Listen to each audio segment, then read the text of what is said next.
Hello everybody, good morning, welcome to this week's Learn with Lorna. Hello and welcome. This week is episode number 143 of Learn with Lorna, where we'll be looking at the diary of Anne Fraser. My name is Lorna Steele-McGinn. I'm the Community Engagement Officer with the Highland Archive Service, which has 4 archive centres across the Highlands of Scotland where we look after the historic documents for this part of the world. So we have a centre in Inverness, one in Fort William, one in Portree and one in Wick. This series is brought to you by High Life Highland at no cost to the viewer, and High Life Highland is a charity registered in Scotland.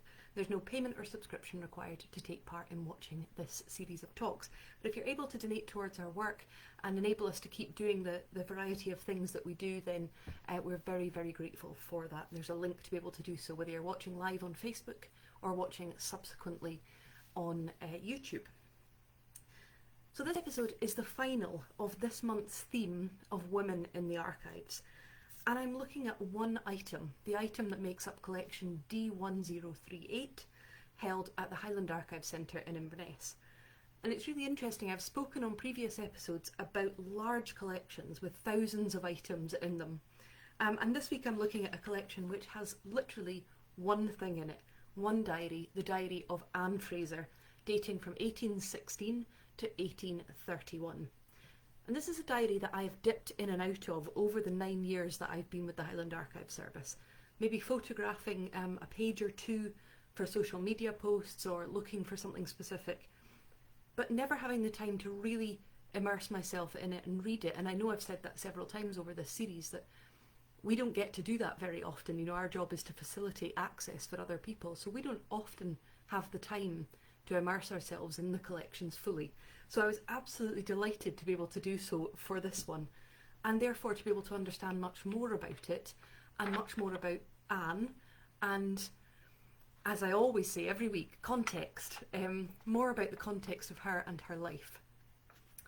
Because usually a diary, if it's part of a larger collection, you often have an idea of who the writer is, so you might know where they sit within a family or what sort of family they're in, or the sort of circles that that family moves in, so you've got a little bit of context already. Whereas for something like this, where you only have that one item itself and what's in it, you have no surrounding context until you start delving. So we had always known that Anne Fraser was a governess and cared for children, and we knew through the diary entries some of the children that she cared for and some of the first names or surnames of her family or friends, but that was all. But because of doing this episode, I was able to really delve into it and use some of the references in her diary to start to put her into context. Who were her family? Where did she come from? How did she come to be a governess? And the first thing I did was photograph the entire diary so that I could come home, sit with my feet up on the settee in the evening and read right through the diary. And as I did that, I jotted down names and significant events as they occurred. So for instance, Anne refers in her diary to her mother and her father and various uncles and aunts, but of course with her parents all she calls them is my mother and my father. Various uncles and aunts that she'll refer to, so she says my Aunt Barbara working at Cromarty House, Aunt Bell at Moniac with Flowerburn. She talks about an uncle in Glasgow, Aunt Grant, Aunt Peggy. So jotting down all these references. She also mentions her siblings in passing comments, so things like James being taken ill, or a brother John, a brother Sandy, her sister Eliza who goes into service. And she mentions her own birthday, so on the 28th of July she says it's my birthday, and she gives some references to other family events such as the death of her grandmother and other people. And so I jotted down all of these things and handed my very rough notes and thoughts to our Anne Fraser, our family historian. I had to send an email to Anne Fraser titled Anne Fraser, and to see what she could find and whether what I thought I was finding was correct. And of course, if any of you have ever come across our Anne, you'll know that in no time at all she came back to me with this enormous family tree, full of details, no longer just showing Anne Fraser governess, but now showing Anne Fraser in context as a daughter, a sister, and so on. And this is what we found. Anne Fraser was born on the 28th of July 1804 in Och on the Black Isle, so she was local. She is probably about 7 miles from as the crow flies from where I'm sitting right now. Her parents were John Fraser, farmer at Bennettsfield, and Anne Watson, both local to the Black Isle. Anne's mother, we found, had several siblings, including those aunts, Barbara, Peggy, Belle and Susie. And we found that Anne was followed by her brothers James in 1805, John in 1808, Alexander, so that's the Sandy, in 1809, and her sister Elizabeth in 1812, so that's the Eliza. So all of those kind of scattered references throughout the diary were confirmed. I'll go into more detail about that family tree a bit later on, but you can see that already I knew more than I did when I went in. And that really changes and enhances the reading of the diary. It means that I can, again, it's context, it's putting people into much more, I can see where they sit. So, to go back to the diary itself, it's an interesting layout. It's inside the front cover, Anne has written Anne Fraser, 1st of September 1826, with the words, "Time by moment steals away, first the hour, then the day. Small the daily loss appears, yet it soon amounts to years." And I know that's an extract I've read out several times because I think it's particularly nice. So you'd think then, given that she's written the date 1st of September 1826, you'd think that the diary starts in 1826, and in a way it does. But the first few pages are written retrospectively, looking back on key events from previous decades in her life, rather than written at the time. So there are entries relating to events from 1816 onwards, but she's just kind of picking big things and remembering them. The diary opens very abruptly in the middle of a sentence, halfway through a story about Anne and her cousin crossing a swollen river to visit an aunt, and she would have been about 9 at the time she's talking about. It then goes through other events over the years for the first 20 pages or so until it gets to that date of September 1826. And I wanted to read some extracts from those early pages to you, which speak about some of the most significant events and some of the most significant people in her early life. So for instance, this extract here. "Soon after my return to Fortrose, Miss Bond arrived from London. I went down to Cromarty to see her. She took a house there and I remained with her. Soon after she opened school, she was seized with erysipelas in one of her legs.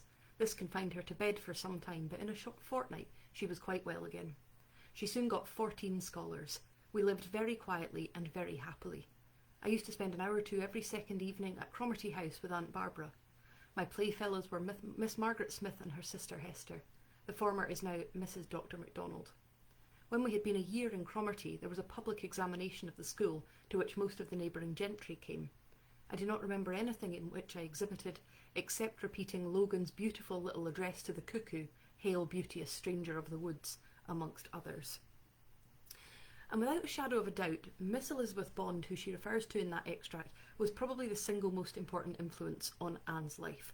And I hadn't realised quite how interesting a figure Miss Bond was until earlier this week when I received an email from Dr. Penelope Wilson, Emeritus Fellow at Murray Edwards College, Cambridge University, who's been researching Elizabeth Bond and as a result Anne Fraser. So I really, really want to say thank you to Penny for sharing her knowledge with me and her expertise on Elizabeth Bond and the surrounding context of her and of Anne's life. So I thoroughly enjoyed having a chat with someone else who cares about Anne and Elizabeth.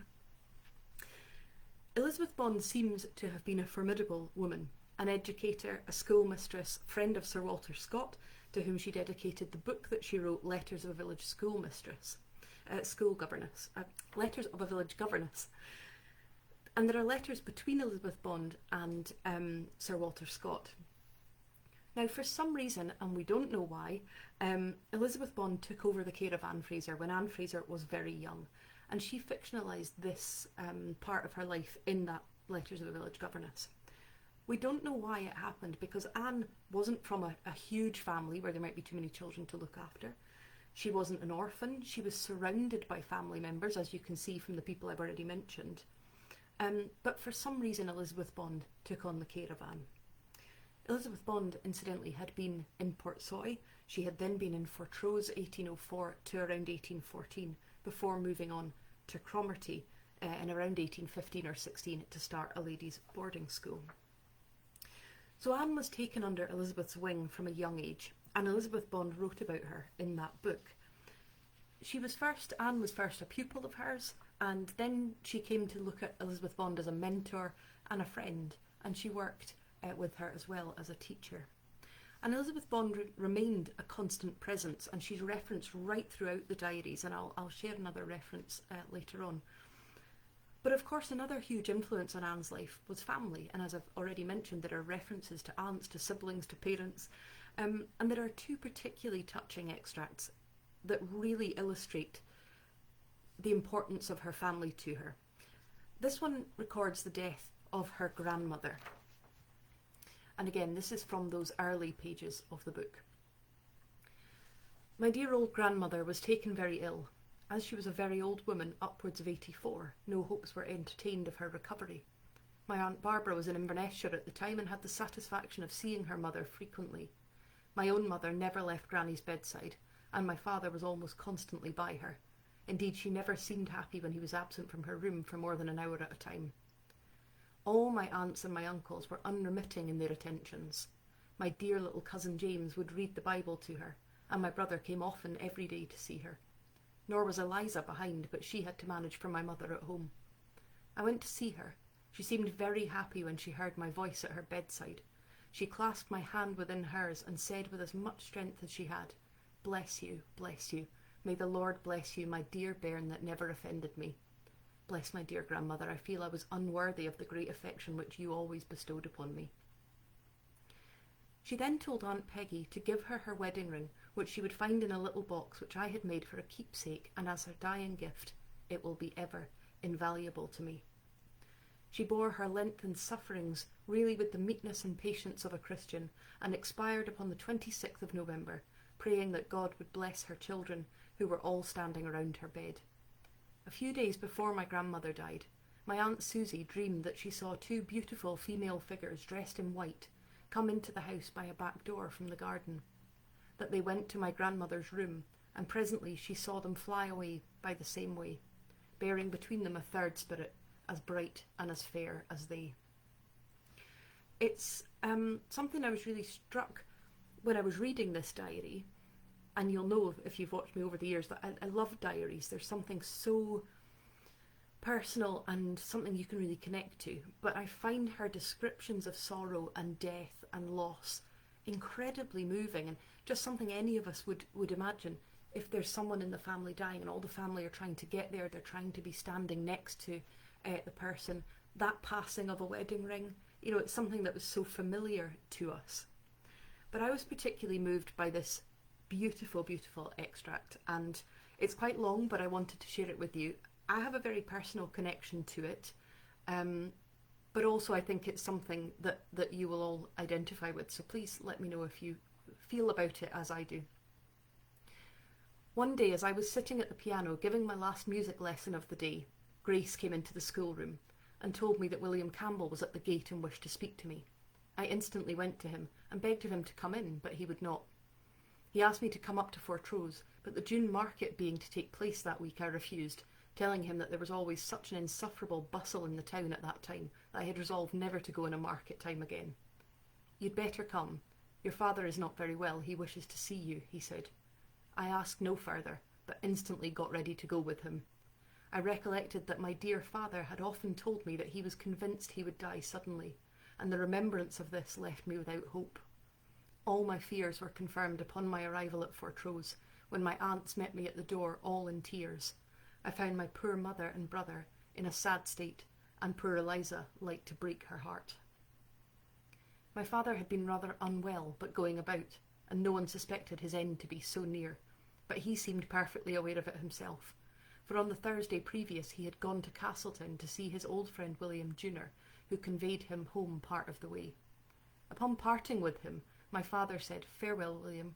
God bless you all, for I will never be at Castleton again." Mr. Junior laughed at this at the time, but as he returned home, Alone, he thought much of it and was rather melancholy. His wife asked him what made him so dull, and he told her he couldn't help thinking over what my father had said to him. This was the week of the sacrament at Och. My mother attended the preaching, but my father was not able to bear the fatigue. On the Monday morning, my mother got up, got the breakfast and prepared to go to church, wondering what kept my father so long. She went to his room to see. Finding him engaged in prayer, she came softly away. After some time she went back again, but he was still employed as before. She left him, and soon after he came into the room where she was sitting at breakfast. She said, "Come sit down, breakfast's almost cold," and he answered, "I don't feel at all well this morning. There's such a pain and weakness here," he said, laying his hand upon his heart.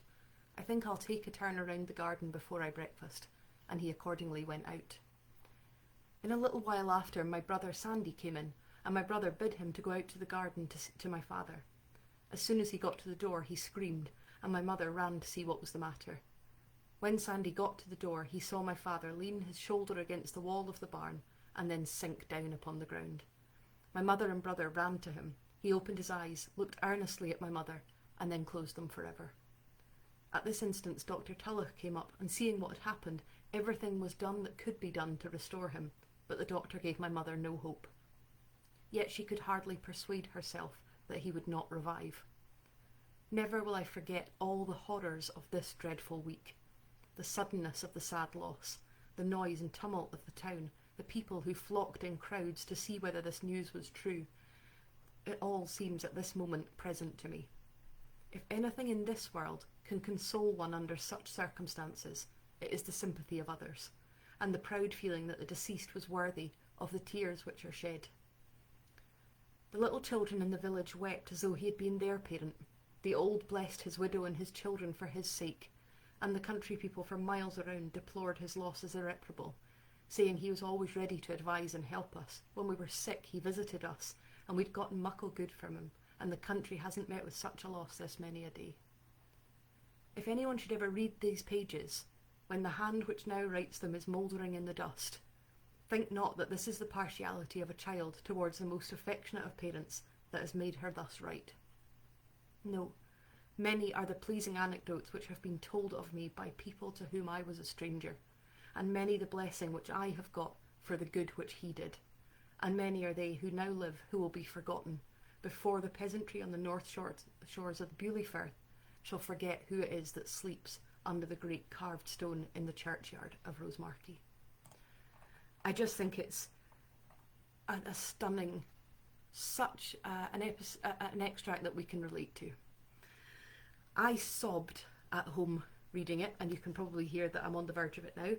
And when I spoke to Penny at Cambridge University, she told me she had sobbed in the search room at the Highland Archive Centre when she read it as well. Anne's diary records that at the age of around 15 in 1819, she was sent by Miss Bond to live in Edinburgh with a family called the Mortimers. And she wrote in her diary that the purpose of her being sent to Edinburgh was that she might have the benefit of masters in music, dancing, geography, presumably fitting her to be a governess as she went on to be. And Anne's diary is full of stories of the people that she met, both as a pupil at home in Fortrose or at Cromarty, or as a governess when she was working further afield in Edinburgh and beyond. I could have picked so many things, beautiful descriptions of a visit to London, of her thoughts on Gloucester Cathedral.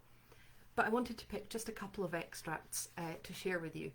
Some because they're very beautifully written, and some because they just sound so much like something out of Jane Austen. Mr. Nicholson took Fanny and me to Gloucester to see the cathedral, and Fanny was one of the children that she looked after. To see the cathedral, with which I was highly delighted. It was the 12th of January 1826. The day was uncommonly fine, a clear hard frost with just a sprinkling of snow on the ground. The country between Cheltenham and Gloucester is one extensive plain, highly cultivated and richly wooded, with forest trees and many large orchards, which looked even more beautiful with their foliage of hoarfrost and icicles sparkling and giving back 1,000 beautiful colours in the sun's rays. Quite a beautiful description. This one where she says, she's talking about two gentlemen who came in when she was still living in Cromarty. These gentlemen became our friends. They were long stationed on the coast, and we had the pleasure of seeing them often, and had many a happy dance with the young midshipmen amongst them, amongst whom we had our particular favourites. Mr. Hannah, a very tall and handsome young man, but the most thoughtless and extravagant creature in the world, was my great favourite. Dr. Hector was engaged to be married to a Miss McLean, an American lady, and left the Nimrod to go and be married. On his arrival in Quebec, he found his fair one had given her hand to another. He instantly quitted America to return to Scotland, and was unfortunately drowned as his ship was wrecked. He was a great loss to us, as he was a sincere and kind friend. The fair, faithless one went mad when she heard of his dreadful end. So there are all sorts of descriptions of people and of events. One where she describes having a disastrous haircut just before going to a ball. She wants to look her best, so she gets her hair cut, and she says it was completely disastrous because the man who cut it had more whiskey in his cranium than was favourable to her curls. And every single person she meets at the ball says, "Oh, what have you done to your hair?" And you can just see her trying to look nice, but never mind. Just some of those things that just seem very, very current. Anne referred in that extract to midshipmen and to ships, and that's a really common theme throughout the diary, because of course, she travelled regularly around the UK because of her work as a governess, and a lot of that was by ship, but also of course being brought up in the Black Isle and then spending a lot of time in Edinburgh and Leith, she would have just seen ships coming and going all the time. And I wanted to share with you two extracts here. One where she describes a ship coming in to Cromarty, and again it's got her lovely turn of phrase in it, and then another one where she describes a particular journey by sea. The night of the ball was very stormy, and many ships were driven to seek shelter in our beautiful bay. Among the rest was a Dutch merchantman then employed as a transport. She had a great number of convicts on board.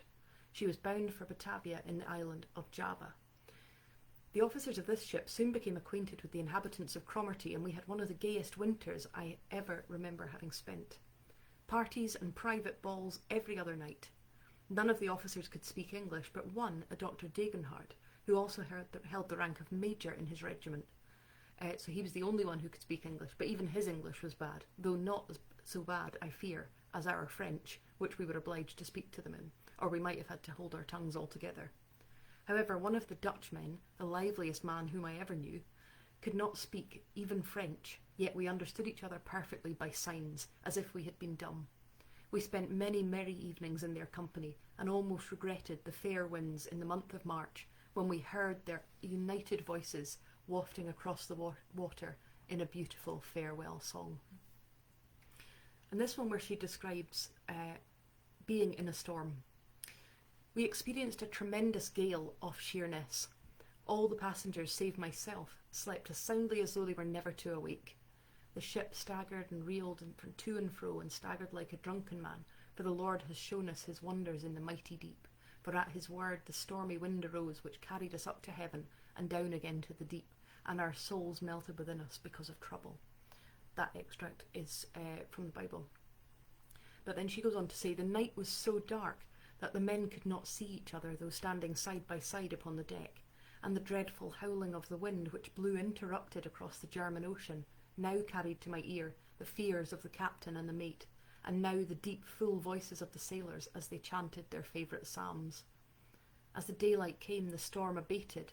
It was a joyous morning to us, but our joy was not unmingled with awe, for many a wreck lay around us, and many a sail which the evening sun had gilded, and many an eye which had gazed upon that bright orb with hope and glee had now sunk beneath the billows. You see what I mean about her extraordinary turn of phrase. Following the example of Elizabeth Bond, Anne became a governess, and her diary details the children she worked with. So early in the diary are references to those, the Nicholson family I mentioned, Fanny and Robert and Maria, who were pupils also of Miss Bond's that Anne cared for, taking them to Strathpeffer for a few weeks. And she's quite funny when she goes to Gloucester. She's sort of saying, Gloucester's very nice, but, you know, the spa is nothing compared to Strathpeffer. But the bulk of the diary refers to two particular families that Anne worked with, and I'm going to go over time, and I apologise. The bulk of the diary refers to two particular families that Anne worked with, the Erskines in Edinburgh and the Stewarts in Caithness. Anne went to the Erskines in November 1827, and here's the diary entry where she describes how that job came about and who her new employers and her new charges were.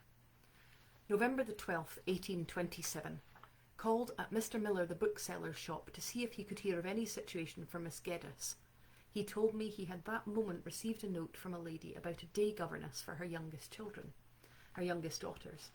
This, however, was not the sort of situation that Miss Geddes was desirous of, but I told Mr. Miller that as we had little to do at home, I would thankfully accept of it, provided the lady thought I could answer for what she wished for. Mr. M told me that they were a very agreeable, genteel family, and though poor at present, their prospects were good, as Mr. Erskine, the father of the two little girls, was nephew to the Earl of Buchan and his heir. Mr. M wrote a very kind letter of introduction and recommendation to Mrs. Erskine for me. She instantly agreed to have me at the rate of £30 a year for attending her two little girls from 11 o'clock a.m. until 4 p.m. And on the 15th of November, I began my labours amongst them. They are a most agreeable, kind family, every one of them. There are 7 children, 3 girls and 4 boys. My pupils are named Isabella and Alicia. The former is 7 and the latter 4. And the following months and years of the diary are full of descriptions of life with that family, and I just don't have time to go into a huge number of them, but life in and around Edinburgh, Midlothian and the borders with that family. So for instance, the time that little Isabella caught fire while playing the piano by candlelight, and the panic that ensued as they tried to put out the fire that was in her cap and her hair. Or the time that Stuart came into the room talking about Burke and Hare's grave robbing activities and Burke's imminent execution. Or the time when she's taking the children out into quarantine to avoid getting measles, and the oldest son, who at this point is around 16, came to visit her, bringing her a copy of Don Juan and refusing to leave until late into the night, shattering her reputation because he had stayed so late with her. Her devotion to the children of the Erskine family, particularly following the death of their mother at the age of 36, is quite striking. The death of their mother is described in incredible detail, and I could have shared it with you, but again, I thought I've done a couple of death extracts. I didn't want to make it overly heavy, and it goes on for pages and pages, but it is such a detailed description of the loss of that family's mother. The physical suffering that she went through. So she describes the sickness and the blood and what the doctors tried to do to help her. She describes the impact that the loss has on the children, the impact that it has on her husband, and also the impact that it has on Anne herself, who was strongly attached to her employer. And her fury at the speed that the people around her start referring to her as the corpse and trying to hurry up the process of getting rid of the body and trying to move on, and she's so angry about it. Have a listen to this little extract where she talks about the children coming to visit their mother as she's dying. Stuart, like his father, was almost unable to approach the bed. Henry had suffered so much and struggled with his feelings so long that he was very ill. Dear Johnny appeared to observe the change which was taking place with his dear mamma, for he could hardly bear to be taken near the bed, and it was with difficulty that he could be prevailed upon to kiss her. She had her lips frequently wet with brandy or water, after which she was able to speak a few words. And so she describes this, the loss of Mrs. Erskine, and the fact that she calls in her children to her and gives them messages, and she gives messages and instructions to Anne and to other servants in the house. And she promised Mrs. Erskine on that deathbed that she would continue to care for her children. And her devastation is clear in the following months, when after Mrs. Erskine's death, Mr. Erskine succeeds to the title of Earl of Buchan and promptly finds a new governess for the children. And in classic Anne style, she records in her diary not only how saddened she is, but also her desperate prayers that the new governess is good and amiable, and that God will bless both her and the children as they go forward. Anne ends up being left to catch glimpses of the children as they drive past in carriages, and occasionally speaking with them.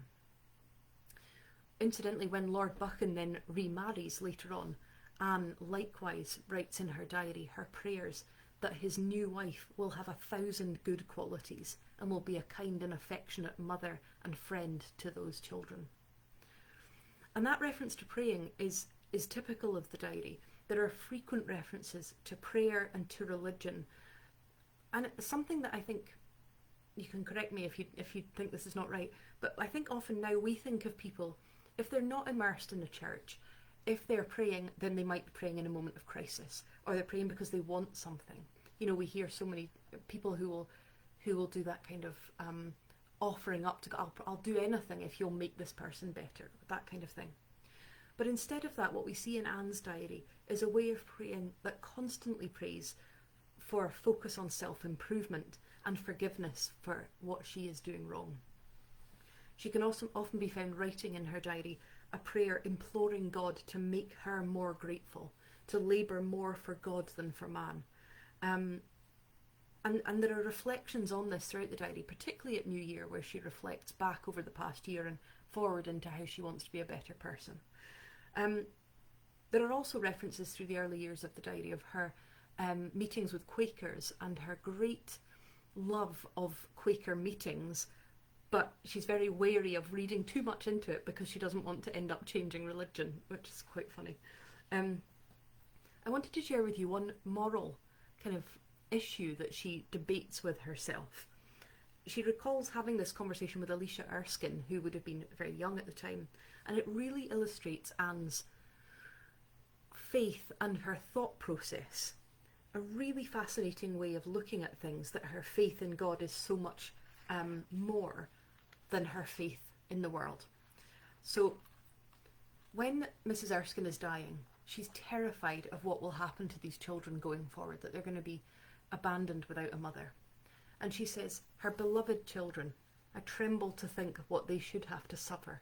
But instantly, a conversation which I had had with Alicia some time before rushed upon my mind, and the faith of the child put me to shame.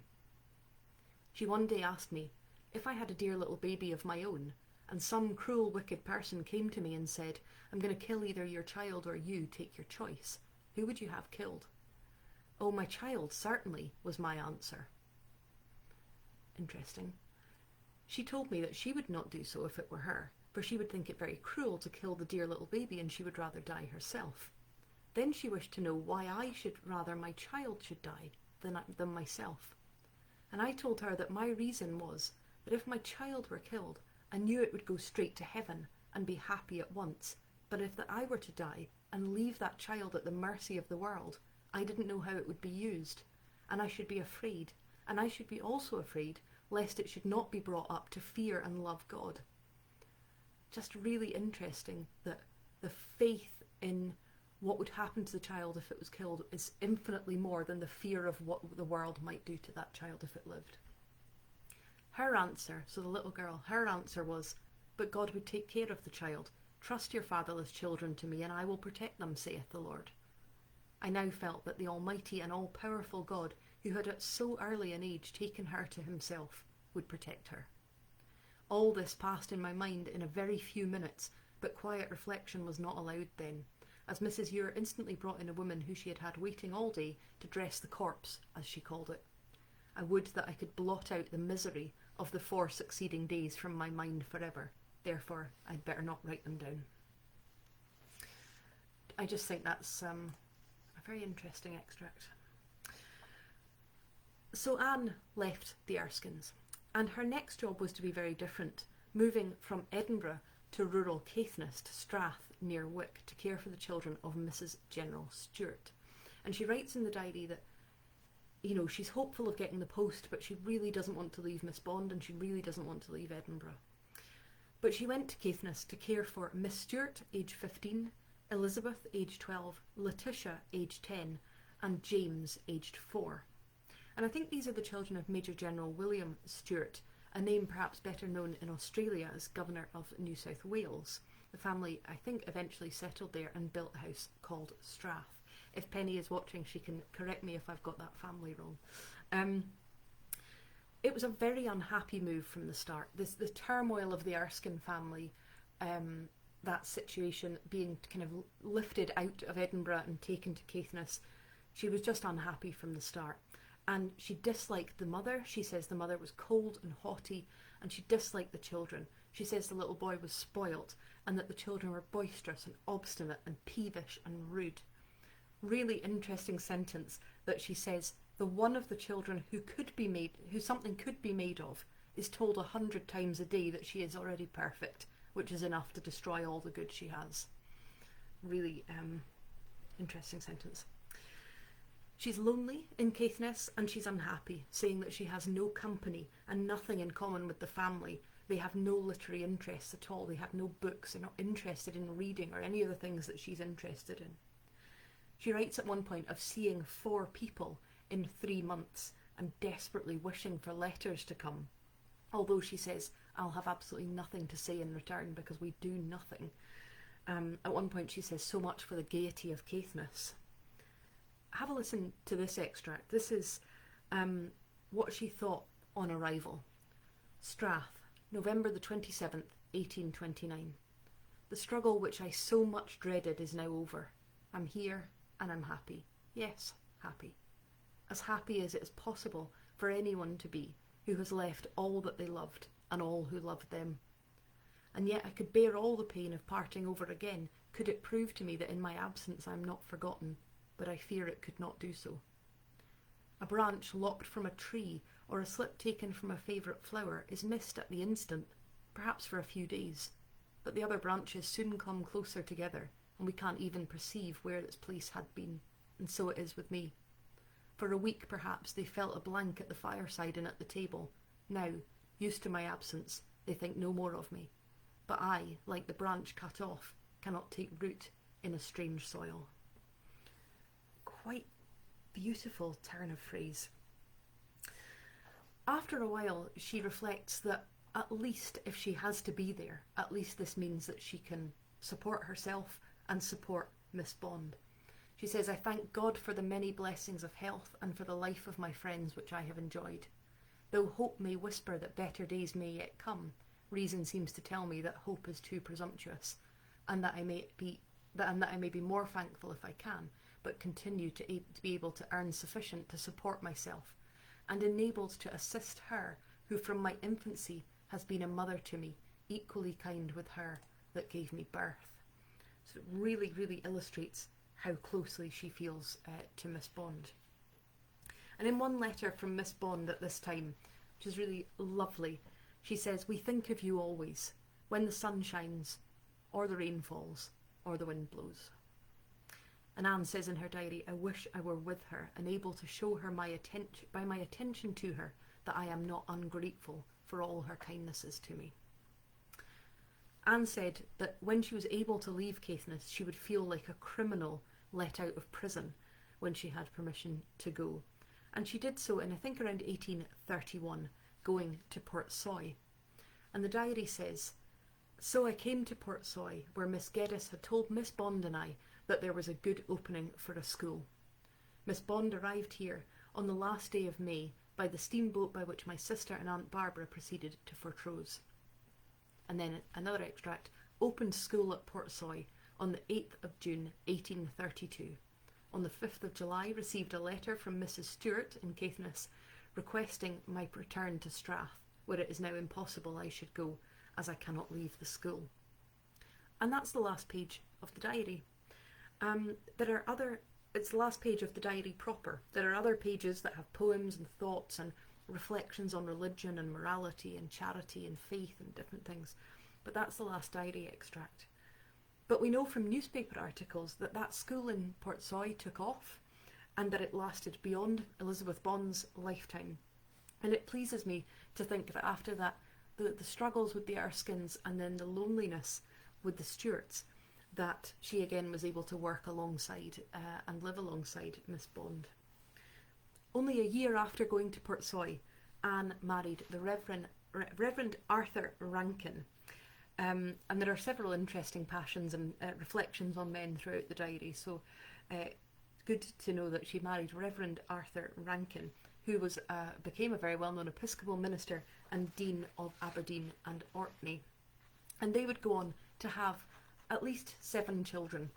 Anna Elizabeth, it's interesting that that first child carries the name Elizabeth. Isabella, maybe after the Erskines. Mary Frances, Joanna Skinner Rankin, James Skinner Rankin, William Arthur Rankin, who went on to become a minister, and Catherine Margaret Rankin. And amongst her children and grandchildren were ministers and deans, surgeons and doctors, grocers and farmers and writers and teachers. And her granddaughter, Grace James, Penny told me, wrote the John and Mary children's books, which were published in the 1830s to the 1860s, which feature a Scottish grandmother. Anne's niece would go on to marry the famous folklorist Alexander Carmichael and head up a dynasty of experts in Celtic history, including W.J. Watson, who famously wrote the Place Names book, which I refer to frequently. Anne died in 1858 at the age of 53, but thanks to her diary, we know something more about travel, about education and illness and treatment and relationships and passions and sorrow and some of the things that change and some of the things that never change from the early 1800s to today. I hope you've enjoyed hearing a little bit more about Anne Fraser. I could have gone on at so much length, and I'm aware I've run over, but there are so many other things that I haven't talked about. Her friendship with Eliza Junior, who was a daughter of someone who had worked in owned plantations in the Caribbean, a mixed race child. There are so many things I could have touched upon, but maybe you'll be interested enough to come in and have a look at the diary yourself. I hope you can join me next week. Next week I will be looking at reflections and memories and reminiscences from the collections. A reminder that this series is brought to you by High Life Highland at no cost to the viewer, that High Life Highland is a charity registered in Scotland, and that there's no payment or subscription required to take part in this series of events. But if you're able to donate towards our work, then we're very grateful for that. Thank you for all your comments, and I'm so glad you enjoyed it. And again, my thanks to Dr. Penelope Wilson for her extreme knowledge on this subject, much more than I could ever have in a short period of time. So thank you.